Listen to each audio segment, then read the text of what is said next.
Hi everyone, so this is my discussion for supply. Okay, if you have not watched the demand, okay, demand discussion, so pwede naman demand muna, or if hindi mo type, demand muna this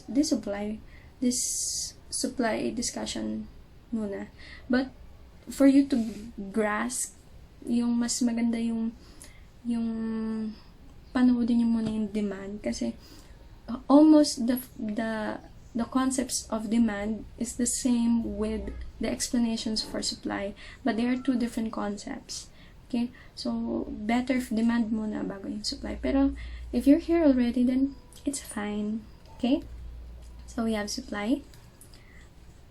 Okay, same learning outcomes kasi I have discussed this in the demand video.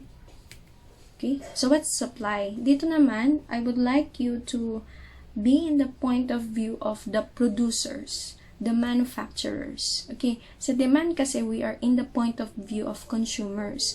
Sa supply, we are in the point of view of the producers, the manufacturers, and then the providers. Okay, so that we can get the concept perfectly. Hindi talaga perfectly. Yung mastery of the concept. Okay, so we're the producers. It is a specific quantity of an output that the producers are willing and able to make available to consumers at a particular price over a given period of time. So this one, I forgot to put the specific quantity of output that the producers are willing and able to make available to consumers at a particular price and time. That's actually quantity supplied. Okay? Quantity supplied. If na-encounter niyo yung specific quantity, a particular price, particular time, that's quantity supplied.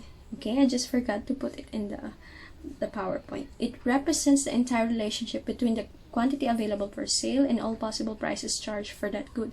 Yun yung supply. Okay? The supply is actually the producers that are able and willing to provide the products to its customers. Willing and able, ganun din. Kasi kapag ang producers, kaya lang niyang i-produce, pero hindi naman siya willing i-produce yun because of certain factors, hindi siya part of supply. Pero if kaya niyang i-produce, and willing siyang i-produce, at a particular price, at a given time, yes, it's part of the supply. Okay? Paano pag gusto lang? Mahirap kapag gusto lang, pero hindi naman ginagawa, di wala din supply. Okay? So, yun. Next, quantity supplied, yun yung kanina. Specific quantity desired to sell of a good at a given price is known as a quantity supplied. Okay? There's a typical time period. Okay? So, alam na natin yun.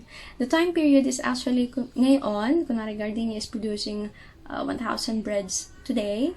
Tomorrow, they'll be producing 1,002. Okay? That's a time period. Next, you have the supply of produced goods. The tangibles is usually indirect, and the supply of non-produced goods, intangibles, is more direct. So, when you say tangible goods, yung consumable goods, okay? So, yun yung definition niya ng produced goods. While non-produced goods or yung intangibles, alam natin ang konsepto ng intangibles yung it does not have physical form, pero kailangan mo yung serbisyong yun. So, indirect yung sa tangibles because pwede siyang from manufacturer to middleman, to wholesaler, to reseller, to bago pa mapapunta sa iyo. Okay? Unlike non-produced goods or the intangibles, between the services that are provided by the lawyer, the CPA, the engineer, direct agad sa iyo. Okay? Tayo agad. Okay? So, yan. Next, supply. This is the law of supply. Now, I want you to put yourselves in the point of view of the producers. The law of supply states that ceteris paribus, again, but ceteris paribus, that's all other things held constant. Okay? The higher the price of the commodity, the higher will be the quantity supplied and vice versa. Okay? Ako, producer. Ako, producer. Kung ako yung producer ng product at alam kong yung presyo ng produkto ko is mataas, yung selling price, hindi ba ako gaganahan na mag-produce ng mas marami? Of course, gaganahan ako. Kaya, tama yung law of supply. Pag mataas yung price ng commodity, mas marami akong isusupply na produkto. Diba? Okay? Kasi ako yung producer Okay? Pero pag mas mababa yung presyo niya, gaganahan ba ako mag-produce ng madami? Hindi. Okay? So, for the sake, if mag-intervene ng government at sinabi niyang kailangan yung produkto mo, I will be compelled to produce more. Pero if normal circumstances dictates it, pag mababa yung presyo, biglang from this price, biglang mababa yung presyo ko, but teka lang, babawasan ko din yung aking pinuproduce na goods kasi ang dami kong babayarang expenses, biglang bumaba yung price, di, i-adjust ko yung production ko, ibababa ko na lang to cover yung, para lumiit yung expenses, mako-cover siya ng mas mababang price na nasa market. Magagawa, negosyante din naman ako. Okay? So, ganun siya. That's the law of supply. Okay? I hope you understand it. So, kung sa demand, there is an inverse relationship. Ang tawag dito, when the price of the commodity decreases and the supply decreases and vice versa, okay? There is a positive or direct relationship between the supply and the commodity. Okay? So, yun. Positive naman or direct. Okay? So, yun. Next, the supply curve expresses the relationship between the price charged and the quantity supplied. So, it's the same with the demand curve. So, supply curve, ang variables na lang na nandun is the price and the quantity supplied. Okay? Holding all other things constant or ceteris paribus. Yeah. So, we go now to the movement, the determination of the supply curve. The movement and the shift in the curve. So, the same with the concept of demand, the supply curve only moves along the curve if there are changes in prices. Again, when the price of the quantity supplied changes, it will just move along the curve. Along the curve. Okay? So, ayan. I hope that's clear. Yan. So, this is an example of a supply curve. Okay? Kung mapapansin nyo, the supply curve is upward sloping. So, kanina, I would like to emphasize that kanina yung demand curve is downward sloping. This one is upward sloping to reflect the direct relationship, the positive relationship that when the price of the commodity increases, the demand also increase. So, for example, yung una mong price, that's P1, quantity supplied, masyadong mataas yung kanyang price. Nasa pinakatuktok siya ng graph Then, ang nag-result siya sa Q1, na kung makikita nyo sa axis, mataas ang kanyang quantity supplied. Then, nung binabaan ng presyo, lumiit ang quantity supplied. It shows the direct relationship, the law of supply, that when the price increases, quantity supplied also increases, but when price decreases, quantity supplied decreases. Okay? And it's upward sloping here, upward sloping. Okay? Very good? Kaya ba? Okay, so we have shift in the supply curve. So sa shift in the supply curve, we know that there are no price changes. However, the factors enumerated changed. Okay? So hindi lang siya movement along the supply curve. Siya yung shift na magbabago yung kanyang supply curve. Okay? So what are the factors? First, we have innovation, number of sellers, changes in expectations, changes in input prices of raw materials, and natural factors and social factors. So I would like you to memorize the factors affecting the supply curve and the demand curve kasi magkaiba sila. Ang style ko, pinaghahalo ko yung mga factors na yan for me to know if you have mastered which factors affects which curve. Okay? So, memorize it. Tapos, you just memorize the factors and then pagdating nung scenario, I would like you to analyze it. O, kahit huwag nyo nang i-memorize yung mga scenarios kasi maraming scenarios na pwede ako ibigay. You just memorize the factors affecting it and then you just have to identify that, okay, this is for supply. This is a factor that will shift the supply curve. Then, will it shift to the left or to the right? Doon ka lang mag-isip. Okay? So, yan. So, ito yung itsura ng shifting of the supply curve.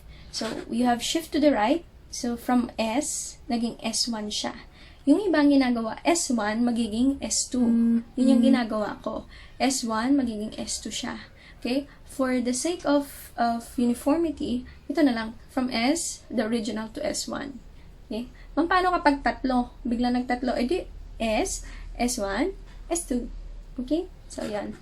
Ano gaaring red line? So, ito, nilagyan lang ng, for comparative reasons, yung demand curve, yung pababa, the downward sloping, kaya siya D.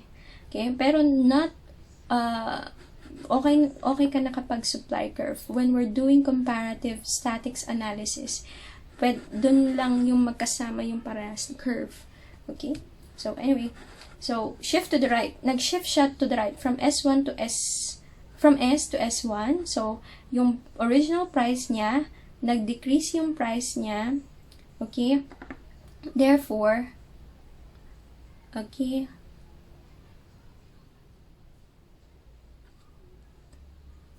you will look at the supply curve, ha? You don't look at the demand curve kasi ang ginawa niya, ang highlight niya is yung demand curve, okay?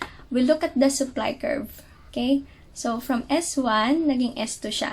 So, from S, naging S1 siya. So, yung S1, so, look at the cursor in the mouse. Okay? From here, nag-increase. Dito tayo tumingin sa part na to. Sorry. From here, nag-increase yung kanyang quantity demanded. Okay? Pag tumingin ka kasi dun sa price niya, ito. Malilito ka agad kasi kayo because these are combinations already of supply and demand concepts. Okay? So, yan. Kung mapapansin nyo, nag-shift na siya to the right, nag-increase yung kanyang quantity supplied.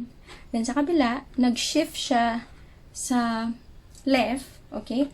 Sa left side, the quantity supplied decreased. Okay? I hope that's good. Kung masipag-sipag kayo, pwede nyo na din i-analyze yung demand curve. Okay? Na nagbago yung price ng demand, nung nagbago yung price, ito'y para lang for the sake of comparative statics. Nung nagbago yung price, bumaba yung price, the quantity demanded, ano nangyari sa quantity demanded niya? Pagpatak doon, the quantity demanded increased. So, tama ang law of demand. Pagdating dito sa supply curve, yung quantity supplied, biglang nag-increase. Okay? Knowing na hindi naman nagbago ang tawag din pagdating sa supply curve, there have been no changes in price. You just have to shift it. Okay? Sa taulo na. Innovation of technology. So, this one's first factor. So, ang aking example dito is when a company adopts a new technology in production. So, kapag may bagong technology, let's say for example, bagong machinery, high-tech, mas maraming maproproduce yung company ng goods. Like say for example, what happened to Gardenia, they procured new machineries. From dating gantong kakaunting supply, kaya na nila mag-produce yung thousands of breads a day because of their new machineries. So, ibig sabihin, when you purchase new machinery, new technology, and innovations, you have acquired innovations in your technology, then your supply will increase and it will shift to the right. However, if you have denied innovation, you have denied new technology, your supply magre-remain the same, and there will be chances na magdi-decrease siya because of errors, repairs, faulty machines. Okay, so yan, magdi-decrease siya, it will move to the left. Okay, next, number of sellers in the market. So ganito, example ko dito, dahil maraming online sellers, and I know most of you are online sellers already. Online sellers, paano kung i-require ni BIR na lahat mag-register and may tax na lahat, even those below 250,000 pesos ang earnings per year, may tax na lahat. Kung ako online seller, at ako yung habulin ng BIR, direktiba sa LGUs na hulihin ang mga online sellers na not registered sa BIR, titigil ako. So, when I stop, and my kapitbahay stop, and the sellers in my subdivision stop, mawawala ng supply ng binibiling goods yung mga nasa subdivision namin kasi ang dami na magbebenta dito sa subdivision eh. Okay, mawawala na ang supply. So, what happens kung, for example, ang binibili ko lagi from the kapitbahay is isang tray ng itlog at biglang nawala ang mga online sellers dito sa subdivision, nawalan ako ng supply ng isang tray ng itlog. The supply for the tray of itlog will shift to the left. Okay? I don't know if tama yung kasi mirrored yung akin ngayon, tapos bigla siya nag-revert. Okay? Anyway, so it will shift to the left because there's an increase in supply. Okay? It's the other way around. Paano kung biglang lahat ng kapitbahay ko nagtitinda ng itlog? Kami lang din na nagbibilihan ng mga isang tray ng itlog namin. Okay? The number of sellers increase, therefore the supply for the one tray of egg will also increase and it will shift to the right. Okay? Next, changes of expectations of suppliers. So, dito, ang binigay kong examples is, paano kapag yung supplier mo ng pork and other poultry, pork, basta yung pork, okay, ay nalaman mo na apektado yung kanyang livestock ng African swine flu. Yung supplier mo, biglang nagsabi sa'yo na, parang nagkakasakit ang mga baboy ko. Kakabahan ka na. So, kapag ganon, nawala yung, alam mo na biglang yung pork, bababa ang supply ng pork because of the African swine flu. Kasi marami dyan i-holocaust, i-genocide. Magkakaroon ng purging yung mga baboy na yan na papatayin talaga sila because they don't want the virus to spread. So, mawawala ng supply. Magdi-decrease yung supply ng pork. When there's a decrease in supply, the supply of pork will shift to the supply curve of the pork will shift to the right. Okay? So, yun. Ma'am, di tataas ang presyo ng pork kasi tataas ang demand. What you're doing is comparative statics analysis kasi you're combining supply and demand. Okay? So, yun. The retailers will stop selling pork, the supply is reduced, shifting the curve to the left. Okay? Next, natural factors and social factors. Nagkaroon ng pandemic. Nung simulat sa pool, nagulat ang mga producers ng alcohol and face mask. Sa pagkagulat nila, biglang tumaas yung demand sa kanila, naubusan ng supply. Okay? Nagkaroon ng shortage. So, what happened was that because alam nilang tataas yung presyo ng kanilang goods, na dating 5 pesos yung surgical mask, naging 10 pesos na lang siya or 8 pesos SRP. 8 pesos na lang siya. Sige lang, produce tayo ng face mask everyday, surgical mask everyday. When alcohol, tumaas ang presyo ng alcohol, dati ang binibili ko lang yung isang boteng boteng, this one, example, isang bote nito, mas malaki, ang bili lang namin before, 79 pesos, ngayon 90 something na siya, kaya malaking bote, 90 something na. The producers, ginaganahan sila mag-produce ng more alcohol because there is a high demand and the price is high. So, supply lang ako, supply. Mas maraming magsusupply.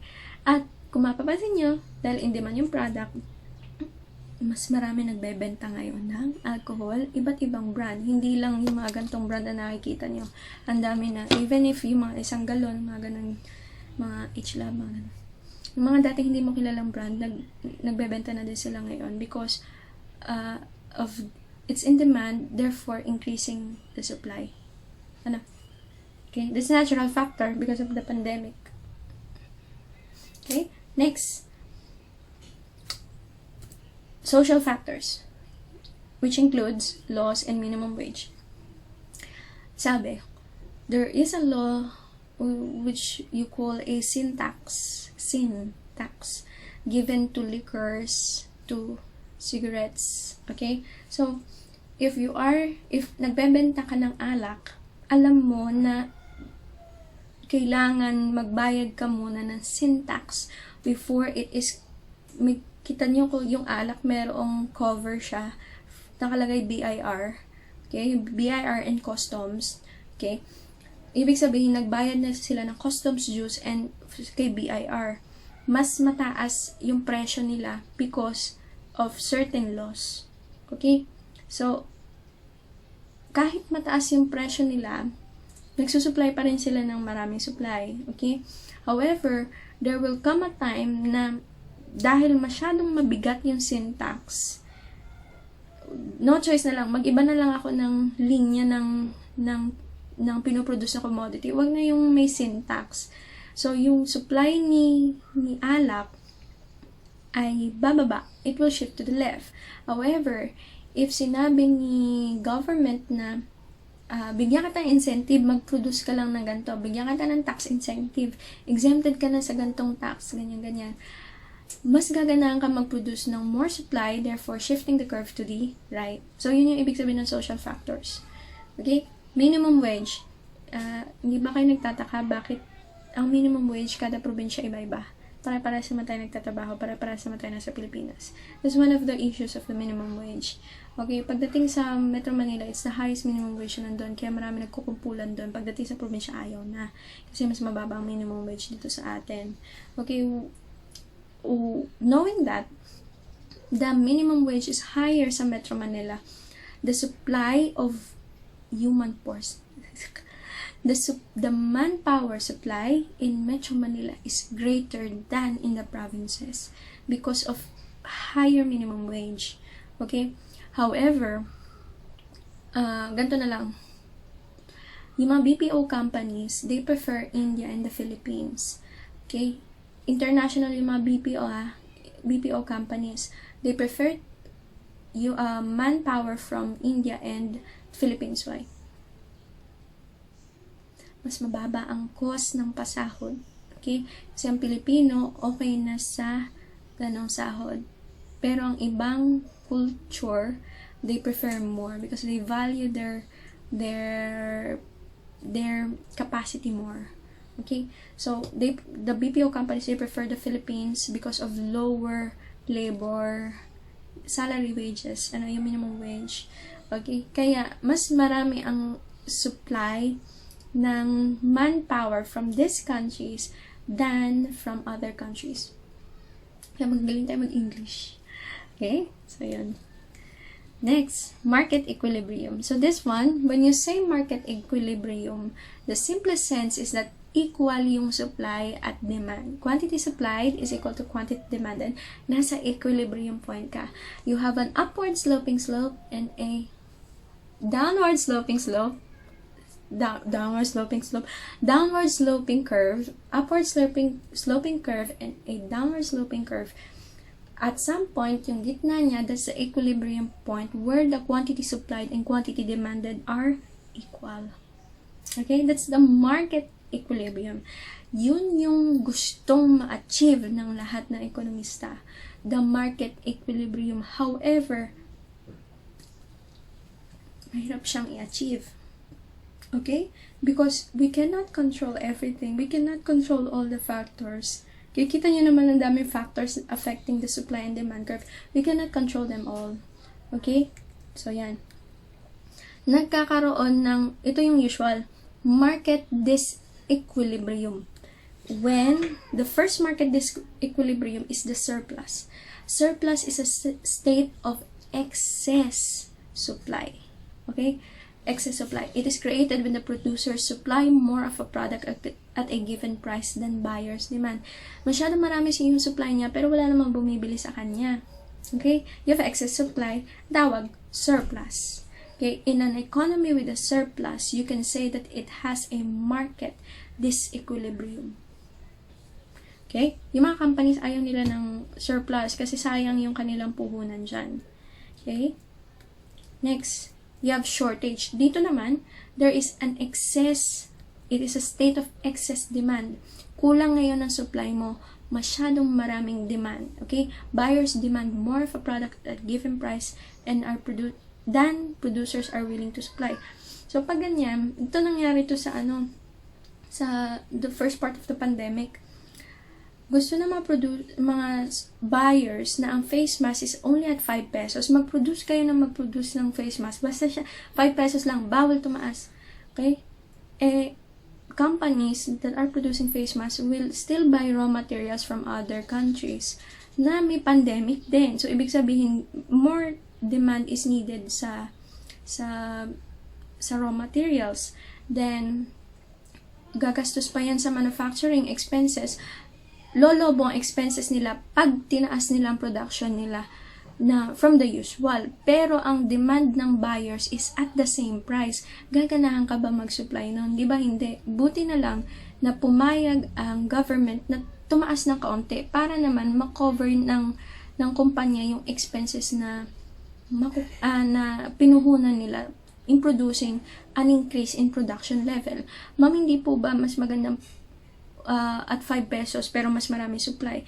Kasi mahirap kasi yung ganun eh. If you're the manager of a company, you will experience na pag pala tinataas ang production ng isang manufacturing company, tumataas din ang expenses niya kasi yung machineries nila, ang normal capacity lang o yung kaya lang nilang isupply is at ganito, they have to procure more machines in order to supply the needed supplies ng isang bansa. So, pag ganun, more expenses. Pero hinihingi sa amin ng buyers is at 5 pesos. Teka lang, parang mas lugi kami doon. Kaya tinataasan nila ang presyo. That's the reason why when there's a shortage, yes, there's an excess demand. There's an excess demand for your commodity, pero nahihirapan silang supplyan at the same cost. Kaya tinataasan nila ang presyo talaga. Okay? So, yun. So, yan. I have given a graph of what happens. Itong gitnang to, that's the PE, and the QE. This is a market equilibrium where the quantity supplied is equal to the quantity demanded. Okay? When the price falls, when the price increases and you have so much quantity supplied, you have a surplus in the economy. Okay? Ang tendency niya, because maraming supply, walang bumibili, biglang babagsak siya. Hindi yung bagsak na gano'n na, as in bagsak presyo talaga siya. Okay? In order for the surplus to be bought, okay? Ang tendency naman ng shortage, nasa baba siya, there is excess demand but kakaunti yung kanyang quantity supplied. Ang tendency niya, ang pressure niya pataas. The price will be pressured to increase. Okay? Kaya price rises. So, ganun siya. Okay? So, remember ha, if there's a surplus, ang pressure niya it will fall. The price will fall. Okay? Pero pag may shortage, ang pressure niya, tataas yung kanyang presyo. Okay? So, ganun po siya. Okay? Three dynamics laws of supply. Ito, I have explained this. When quantity demanded is greater than quantity supplied, shortage, prices tend to rise. When quantity supplied is greater than quantity demand, surplus, prices tend to fall. Okay? In a market, larger the difference between the quantity supplied and quantity demanded, the greater the pressure of prices to rise. Okay, if there's excess demand, and fall if there's excess. Pag laki nung gap, mas malaki, mas mabigat yung pressure nila na bumaba or tumaas. Okay, pag malaki yung gap. Pero pag maliit, medyo mahina yung yung pressure niya bumaba or tumaas. Pero pag sobrang laki ng gap between quantity supplied and quantity demand, ang pressure talaga. Okay? So, at least ngayon, naiintindihan nyo na yung nangyayari sa bakit nag-increase ang price, but biglang bumabagsak ang price because of this. Okay? When quantity supplied equals quantity demanded, prices have no tendency to change. So, yan. You have, nasa equilibrium point ka, walang tendency na magbago yan. Okay? Price ceiling. So, this is another concept, price ceiling. Ang price ceiling occurs when the price is artificially held below the equilibrium price and is not allowed to rise. Okay? Sino ang nagde-direct niyan? Government. Okay? Pag nasa baba siya ng equilibrium point, ibig sabihin, there is a shortage. Yung kanina natin pinakita, there's a shortage. So, ang tendency niya, ang pressure niya tataas. Okay? So, ang ginagawa ng gobyerno, para hindi siya harurot pataas, pinipigilan niya yan. Parang, hanggang dyan ka lang. Yan. Ang tawag doon sa pagpigil na yun is price ceiling. Okay? Hanggang dito lang yan. Pag tumaas ka, kakasuhan kita. You are violating a government directive. Okay? Para hindi mahirapan ng consumer na bumili.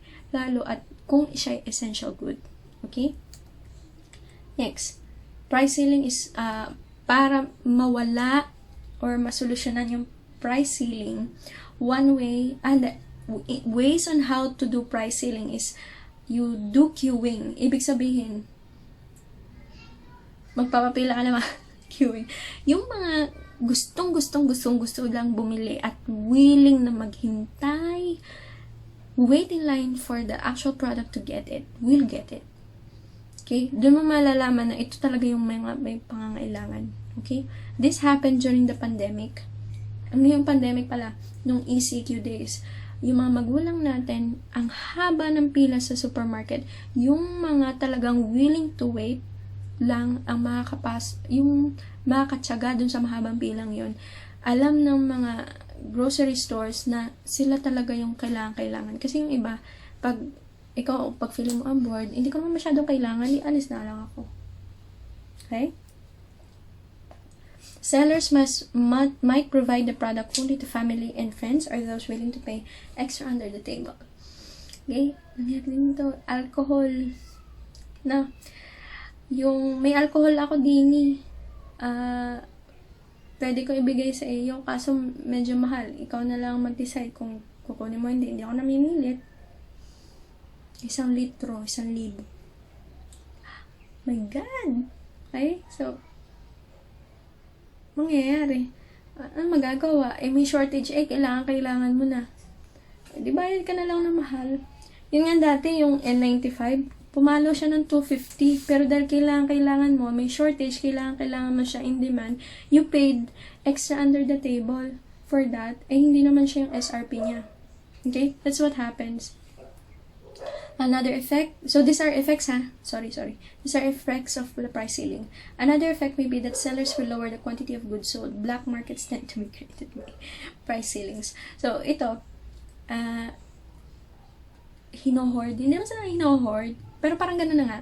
Hino-hoard nila yung products, tapos, dahil nga, ang SRP niya, sabi ng gobyerno, yung price ceiling, the price is sealed, ang SRP ganito lang, magkakaroon tuloy ng black market or yung hindi alam ng gobyerno may nagtitinda na ganun. Okay? So, yung mga may alam lang na may black market na ganun, sila lang yung makaka-procure ng ganun at certain prices. Okay, which is higher than SRP or the price ceiling. Okay, so yun. Yun yung nangyayari sa bawang dati, yung hoarding ng bawang. Hinihintay nilang tumaas yung presyo ng bawang para sa kanila ilalabas yung products. Okay? At least, dami. Kaya tanim na kayo lagi ng bawang. Joke. Pero, kung kaya. Okay? So, next. Price floor. So, this one, sa price floor exists when the price is artificially held above the equilibrium price and is not allowed to fall. So, ito naman may surplus. May surplus naman to ng ng commodity. Ang tendency niya is ang pressure pababa, it will fall. Okay? So, sabi ng gobyerno, I'll do a price floor. Gets niyo yung term? Kanina, price ceiling, ang ginagawa ng gobyerno, diyan ka lang. Ang price floor, tendency niya bumaba, biglang ganito ka lang, bawal ka na bumaba. Okay? So, ganun siya. So, one price floor that was maintained by the private businesses used are called fair trade. So, sa sobrang daming supply ng certain product, ang tendency ng sellers is, bigay ko na lang sa iyo, 5 piso na lang, ganun. Paano naman yung producers ng product na continuing pa rin sila nagmamanufacture or nagsusupply, pero dahil may nagbebenta na at 5 pesos, wala nang bumili sa kanila. So, ang ginagawa ng government, price floor, bawal ka magbenta below 5 pesos. Bawal ka magbenta below SRP. So, kunwari, ang SRP is 20 pesos, bawal ka magbenta ng 5. If you are in the networking business, the networking, meron silang mga products na pinagbebenta. Because maraming ngayon ang networkers or yung mga nagbebenta ng products nila to different communities. Kunwari sa isang community, 5 kayong nagne-networking, pare-pares ang products ninyo. Ang ginagawa ng iba, because of the surplus, okay, gagawin na lang, ay siya, sa akin ka na bumili, bibigay ko sa'yo ng 2.5. Ang presyo ay 3,000, 3,500. Bigay ko sa'yo 2,500, sa akin ka na bumili. Fair trade? No. Kasi lahat sa'yo bibili. Paano naman yung iba? Hindi na naubos yung supply nila. Ikaw, ubos yung supply mo, kukuha pa ang supply, 2,500 mo pa rin pagbebenta because there's a surplus in the economy. Yung iba hindi na nabenta. So, nagkaroon ngayon si government ng fair trade, wherein the manufacturer will set a price for the product that was above the equilibrium price. Okay? Ang networkers, the main company of the networker, pinaparusahan nila, they are giving penalties to those within the firm na nagbebenta below SRP. Okay? Kasi madaya parang yes, madiskarte ka, pero parang nanlalamang ka sa iba Bakit sa'yo lang? Parang ganun. Okay, so yun. Next, good example of price floors are the minimum wages set in different provinces. So this one, minimum wage, kasi kunwari nagpapagawa ka ng bubong, kung hindi nag-set ng minimum wage ang gobyerno, yung nagagawa ng bubong, tatanggapin na lang na ang bigay sa kanya na nagpagawa para sa labor is 100 pesos. Pero thankful pa rin kay minimum wages law na yung mga nagpapagawa, yung mga laborers, yung mga wages, may minimum wage na dapat sundin. Okay? So, hindi lang siya 100 pesos per day. Usually, 500, 350, 500 per day. That's minimum wage. At least napoprotektahan yung mga giving services ng, yung mga ganun, yung carpentry. Okay? So, di ba? Yun din ang ibig sabihin ng price floors. That's one good example. Minimum wage. Okay. Ito yung ginagawa natin kanina. Comparative statics analysis. Pinagdidikit natin, demand at supply. So, if there are changes in economic factors that are being considered, you use comparative static analysis to analyze supply and demand. Kung gusto mong supply lang ang a-analyze mo, with regards to demand, gawin mo ceteris paribus yung factors affecting demand para maaral mo lang yung supply curve. Pero, nasa isang graph lang sila. Another thing, if demand curve naman ang pag-aaralan mo, you set ceteris paribus lahat ng factors affecting supply para focus ka lang kay demand with respect to changes in the curve ng supply na isang factor lang, dalawang factor lang, ganun. Okay? Comparative statics analysis. Which basta kasi yan sa brain. Okay? Yan. Critical thinking questions. Mali ang spelling. Questions. Okay? I'll ask you, knowing the concept of the supply curve, knowing the market equilibrium, the determinants, surplus, shortage, price ceiling, price flooring, is there a surplus or a shortage present today in the Philippines? Explain your answer. Okay? I would like you to think through it. Meron bang surplus or shortage ngayon sa Pilipinas? Explain your answer. Okay? You have to think it through. Sige, add natin. If ikaw yung manager ng company yon na may shortage or surplus, what will you advise as the manager of the company? Okay? So, that's it. That ends my discussion for supply. So, I hope you understand it. If you have a hard time understanding it, you can repeat the video to the parts na hindi nyo maintindihan, or you can message me on Facebook, on Twitter, on Facebook, or on our LMS. Sasagot ako doon. Okay? So, yun. Bye, guys!